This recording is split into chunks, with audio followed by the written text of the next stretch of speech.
ఆ వృద్ధుడు ఒక ఫౌంటైన్ దగ్గర ఫోన్లో మాట్లాడుతుండగా అతని మనవరాలు ఆడుకుంటూ ఒక పడవలోకి ఎక్కింది. ఆ పడవ ఒరిగి నది మధ్యలోకి తేలిపోయింది. అప్పుడా చిన్న పాప, తాతా, నన్ను రక్షించు అని అరిచింది. తన మనవరాలు నది మధ్యలోకి కొట్టుకుపోతుండటం చూసి ఆ వృద్ధుడు ఆందోళన చెందాడు. నా మనవరాలికి ఏమైంది అని తనను తాను నిందించుకుంటూ, ఇదంతా నా తప్పే. నేను ఫోన్లో మాట్లాడుతుండకపోతే నా మనవరాలు నదిలో చిక్కుకునేది కాదు. ఇప్పుడు నేను ఏం చెయ్యాలి? నా కోడలు నన్ను చంపేస్తుంది అని అనుకున్నాడు. తరువాత బిగ్గరగా అరుస్తూ ప్రజలను సహాయం కోసం పిలిచాడు. అదే సమయంలో ఒక జాలరి చేపలు పడుతూ సహాయం కోసం వస్తున్న కేకలు విన్నాడు.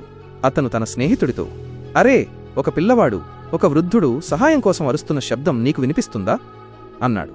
కాని ఆ స్నేహితుడు, అరే, నువ్వు ఇంకా గొలుసు పట్టుకోలేదు, పగలు కూడా సహాయం కోసం కలలు కంటున్నావా అన్నాడు. అప్పుడు ఆ వృద్ధుడు, అరే, రక్షించండి, రక్షించండి, నా మనవరాలు నదిలో కొట్టుకుపోతోంది, నాకు ఈత రాదు అని కేకలు వేశాడు. ఆ ఇద్దరూ అతని మాటలు విని పరుగు పరుగున అతని దగ్గరికి వెళ్లారు. ఇప్పుడు ఏమి జరుగుతుందో మీరు తప్పకుండా చూడాలి, అస్సలు మిస్ అవ్వకండి. కానీ ఆగునైనా, నన్ను చూసి విస్మరించకు, లేకపోతే నీకు చెడు సమయం వస్తుంది. ఒక్కసారి కామెంట్లలో హర్ హర్ మహాదేవ్ అని రాసి వీడియోకి ఒక లైక్ చేసి ఛానల్ను సబ్స్క్రైబ్ చేయి. నీ ప్రతి కోరిక నెరవేరుతుంది. అప్పుడు ఆ జాలరి నదిలోకి దూకి ఆ పాపను రక్షించాడు.